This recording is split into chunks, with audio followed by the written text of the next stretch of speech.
While I'm at it, I thought I might just mention, sometimes when you look at these reviews I put together, you probably think they're a bit crappy or something like that, and some of them are, but you know, the main thing is when I'm doing these reviews, I just tell you what I think of the bike from personal experience. The fact that I own one, and any bike I get on and ride or something, I own it and give you an opinion on it that way. So, you know, compared to these professional type tubers that go out testing the bikes all the time, well, naturally they throw pretty good videos together. They're doing it all the time. They're probably doing it for a bit of a living, where, you know, I don't care about that, because I'm just sort of here, buy a bike or whatever I buy, put it up, see if you like it or not, or more importantly, tell you what I think are faults in that particular one, in case you decide, well, I watched these videos and he never said nothing about it. And that's what happens. You go and buy something and it doesn't live up to scratch, and you say, well, there was no mention of that. So what I like to do is just give you an honest opinion on the stuff, because why I do give you an honest opinion on the stuff, because this bike here I bought, this is the 21st new bike I bought now in 7 years, and the fact is, if I buy bikes and they're no good, I just sell them and go and buy another one. It's simple as that. So, you know, I've got no reason to sort of tell anyone stories. I come in, give you an opinion on what I think and whether it's worth buying. My opinion still holds on this bike. It's a nice looking bike, does everything well worth buying. Well guys, now we'll swing to me 019 model bike. Unfortunately I haven't got a red one, so we'll just have to settle for this gunmetal version. It would have been better, I suppose, to do the comparison if I would have had the 019 in red, and you would have been looking at 019, 018, both the same colour. Better idea, but they're not available here, or they weren't when I bought this one, so the choice is this one. So straight off you should be able to tell that it's jacked up higher, easily jacked up higher in the front if you compared the previous red to this. That would be the first feature you would look at. On a visual look, you could swing to the exhaust and see you've got the dual outlet. Actually, I really don't mind that dual outlet. You've got your 19-inch front wheel. If you look at the beak below the headlight, definitely not as pronounced as what's in the earlier model.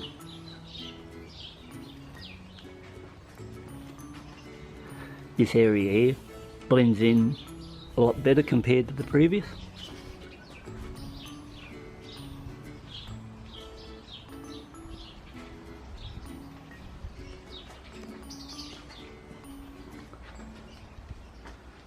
When you're actually sitting on the bike, it doesn't seem quite as bulky up in this front fuel area with the add-ons of the plastic. Seems a little bit more compact to me. The instrumentation, I think, looks a lot cleaner, nicely set out with your neutral light blaring away. Nice large speedo. Bit hard to get a photo of this with the bad reflection from under the veranda and that, but you know, when you're out along the road it's fine. The display's really nice. So that would roughly wrap up the visuals on the bike, and what we'll do now is we'll go into a detail through the actual changes, what a little bit harder to see. Well, let's start it off first with, it's got a new radiator shroud design, which has got air vents and directs air away from the rider. So I don't think I took it in the other video, but you can definitely see the venting down the side here. It's more plastic.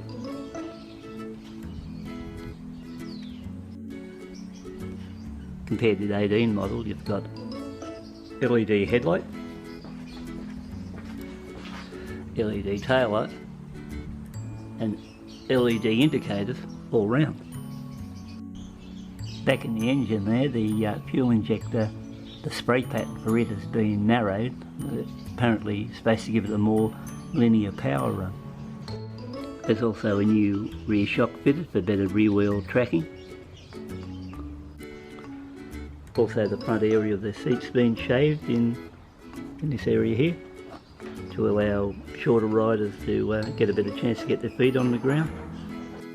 The new motor is supposed to have something like a 3 or 4% increase in torque, which gives better power from 3,000 to 7,000 revs, but I don't know, it may, or it's fairly hard to pick 4%. You know, if you're getting 10 or 20, I think you'd pick it quite easy, but 3 or 4% is pretty hard. And also there's new valve timing thrown in on this model, and that's supposed to increase roll-on torque. Now if we look back under the seat area, they've also fitted a smaller battery so they can have a little bit more room for the air filter.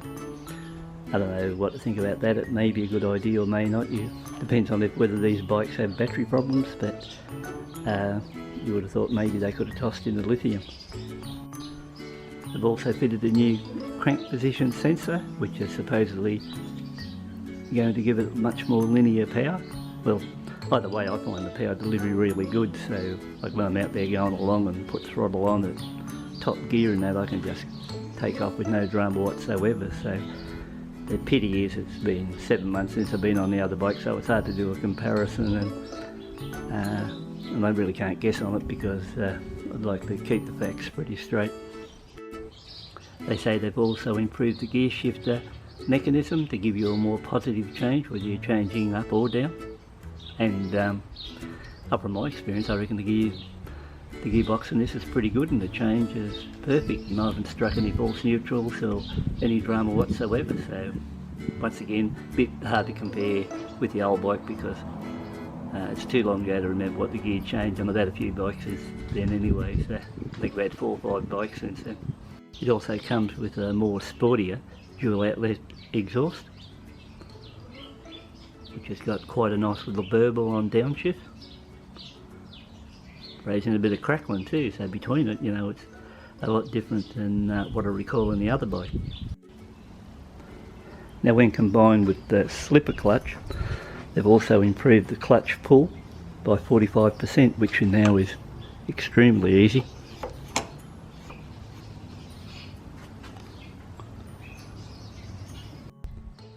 So apart from this 19-inch wheel, the front steering caster was reduced by 1 degree.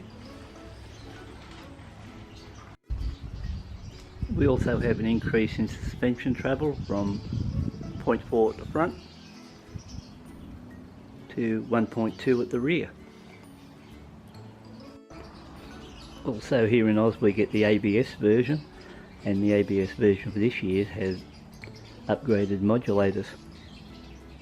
And now what I've been riding it, I think the braking system's good. It was a little bit spongy in that first one I took off and rode the first 40 or 50 kilometres, but the brakes are bedded in now, and I think they've got plenty of bite, so the ABS system, as far as I'm concerned, works all right on this bike.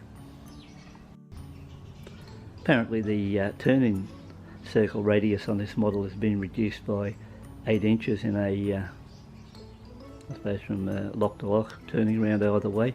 That it'd be pretty hard to pick if that's much of an improvement or not, because when I move it around here under the veranda I can't notice any difference, but you know, it could be there. The windscreen's supposed to be increased in size by 20 millimetres, but you know, if you look at 20 millimetres, that'd only be something like that. So once again, pretty hard to pick. Now it's pretty hard to say that I can't compare it to the other one at the moment, but it says it's got a more tapered style handlebars with this model, plus the handlebars are actually rubber mounted to absorb vibration coming through, so it could work alright. I did find it in the beginning, if anyone watched the video, I did mention that there was a little bit of vibe running through the bars, but not threatening or anything like that, and a little bit in the pegs, so it's calmed down a bit since then, so I haven't went any further with that idea talking about it, because I'd like to, at least if I've got a problem, be able to have one that stays there and I can talk about. The seat rails are redesigned now for a nicer lighter look. So probably won't affect me much because I never have anyone on the back. The dash display is now slightly larger. You got your upshift display if you want to for what gear you're in.